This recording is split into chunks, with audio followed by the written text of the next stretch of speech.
Je vais vous présenter une expérience un peu particulière dans une carrière de chercheur, à savoir celle qui est de repousser les limites dans un domaine scientifique. Alors, en ce qui me concerne, ce sera plutôt la bactériologie. C'est une expérience peu banale, je dois vous l'avouer. Alors, comme vous pouvez le constater derrière moi, mon terrain de jeu favori, c'est la mangrove de bord de mer. Donc, pour beaucoup d'entre vous, mangrove, c'est plutôt synonyme d'un écosystème avec des moustiques un peu agressifs, de la vase, de la boue, de l'eau un peu marron, enfin bref, rien de très engageant pour aller passer vos week-ends.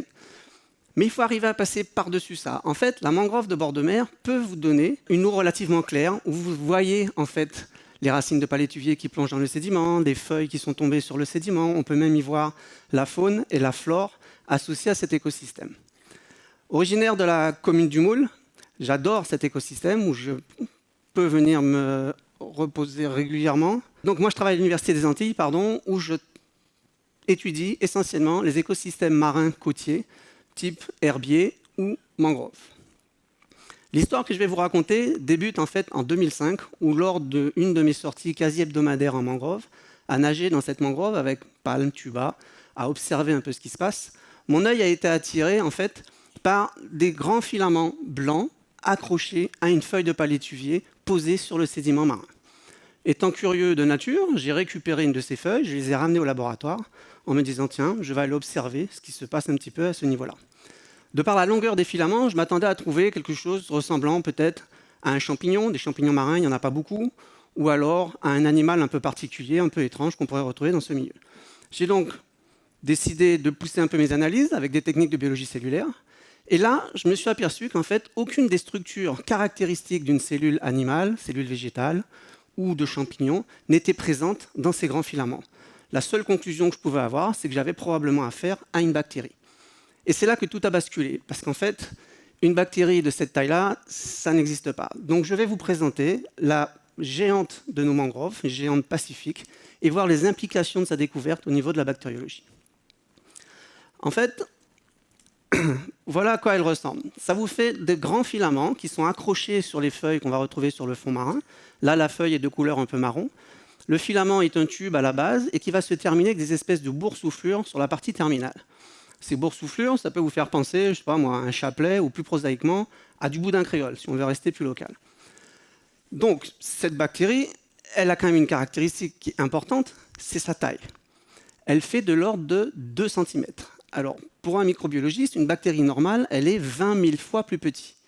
Ça pose quand même un problème, c'est quelque chose d'extrêmement difficile à intégrer comme ça d'un premier coup. Pour vous donner un ordre de grandeur, c'est comme si on avait découvert récemment une population de primates qui ferait 2 fois la taille de l'Everest, la plus haute montagne terrestre. Vous voyez un peu le problème, le bouleversement que ça peut créer, c'est un véritable choc pour un microbiologiste. Cette bactérie géante, en fait, on a pu l'identifier, et il s'agit d'une bactérie d'un groupe qui est connu, qui est le groupe des Thiomargarita. Un groupe de bactéries, donc une bactérie à 100% connue, enfin le genre est connu, pas de souci.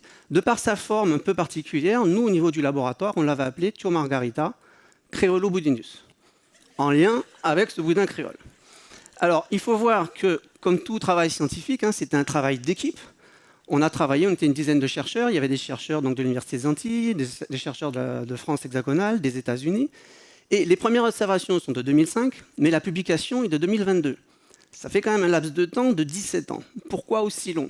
D'abord, le temps de la recherche fondamentale, ça prend du temps, mais aussi, on était face à un organisme tellement particulier, tellement hors norme, qu'il nous a fallu multiplier les analyses pour être sûr de ne pas aller raconter des bêtises et être la risée de tous. En fait, on a dû mettre ceinture et bretelles pour être sûr de ne pas annoncer des choses un peu trop hasardeuses. On a quand même réussi à publier ces travaux qui sont sortis dans une des revues les plus prestigieuses dans la science actuellement, qui est la revue Science. Donc, ce Thiomargarita creolobudinus, en fait, on ne l'a pas publié sous ce nom-là. On s'est dégonflé. Pour la publication scientifique, on a pris un nom plus académique et on l'a appelé Thiomargarita magnifica. Ça faisait un peu mieux. Alors, cette bactérie, elle a quand même des grosses caractéristiques. La taille, je vous en ai parlé, mais bon, la taille, ça ne fait pas tout. C'est qu'un produit d'appel. Il y a encore d'autres caractéristiques intéressantes. D'abord, le génome. Elle a un génome qui est 3 à 4 fois plus important qu'une bactérie standard normale. Qui dit un génome 3 à 4 fois plus important dit que cette bactérie code pour 3 à 4 fois plus de protéines. Donc déjà, on est hors norme par rapport au monde bactérien classique. Ensuite, elle est capable de multiplier les copies de son génome. Alors, vous n'êtes pas forcément tous scientifiques à la base, mais on apprend ça même très jeune au collège ou au lycée, qu'une bactérie, c'est un organisme unicellulaire de petite taille, invisible à l'œil nu, là c'est déjà raté, qui contient une molécule d'ADN qui correspond à un génome. Classique pour une bactérie, ce génome étant libre dans la cellule. Chez Thiomargarita magnifica, nous avons pu mesurer, doser jusqu'à 700 000 copies de ce génome. 700 000. On explose tout ce qui était possible et admis en bactériologie. C'est énorme. Pour vous donner un ordre d'idée, nous, mammifères, êtres humains, etc., dans nos cellules, nous avons 2 copies de génome. Petits joueurs que nous sommes comparés à Thiomargarita, seulement 2 copies.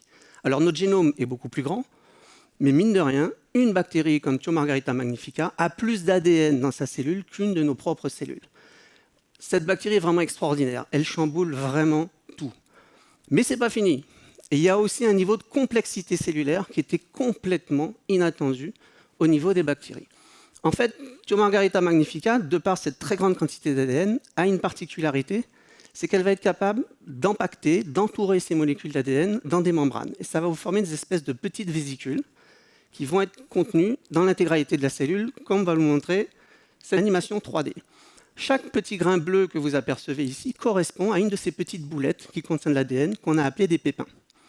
Vous voyez qu'il y en a énormément sur tout le pourtour du filament.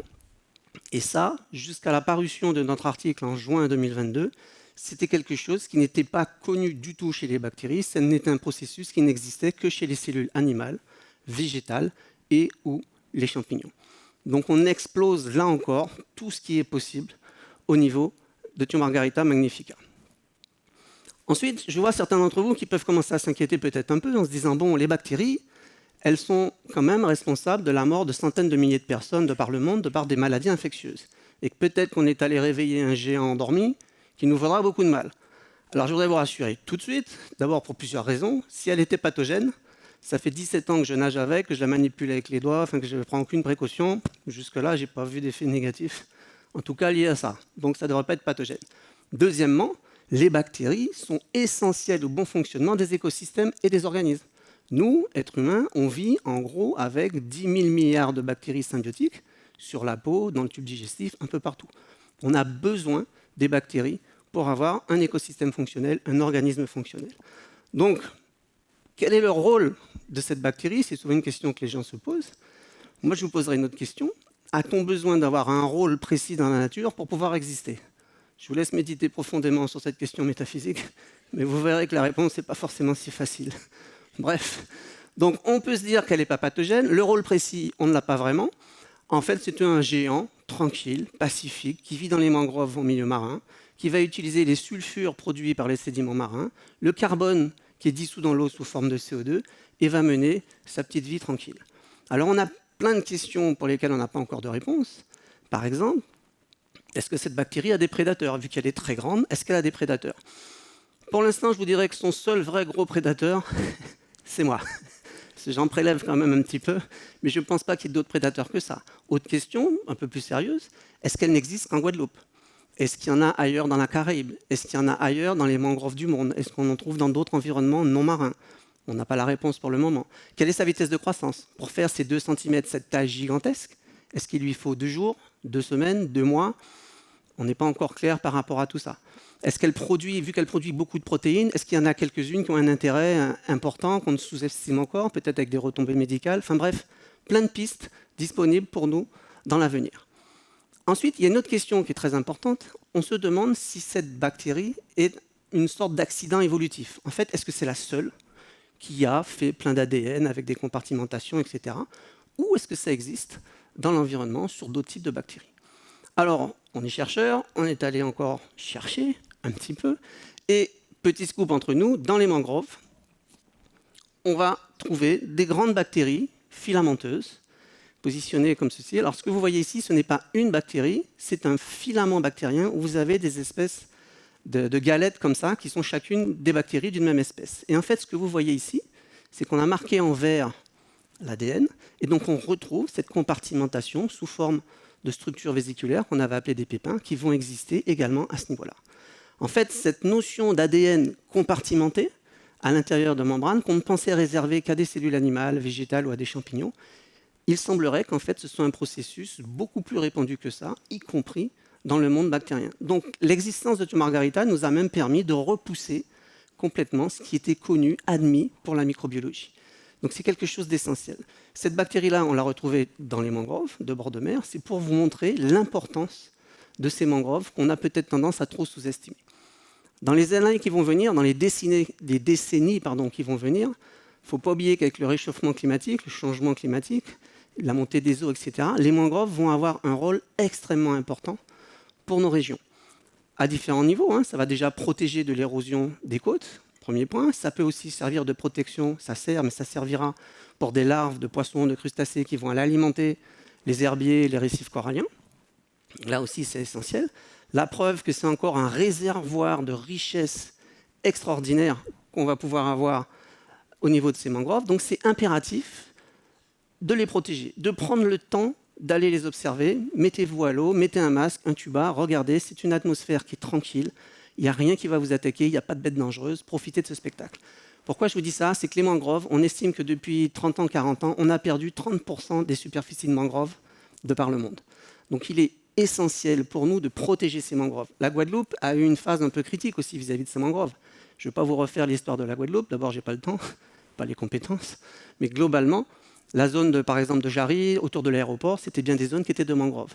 Actuellement, la tendance est inversée. Des organismes comme le Conservatoire du littoral, comme le Parc national, protègent ces écosystèmes. Nous pouvons, tout un chacun, se mobiliser pour protéger cet écosystème. Donc, que Thiomargarita magnifica, ce géant que l'on vient de mettre en évidence au niveau de notre écosystème, devienne un emblème de ces mangroves et surtout que nous nous mobilisions pour elles. Mangrove là, c'est en nous, il faut nous protéger pour nous-mêmes et pour petits en nous.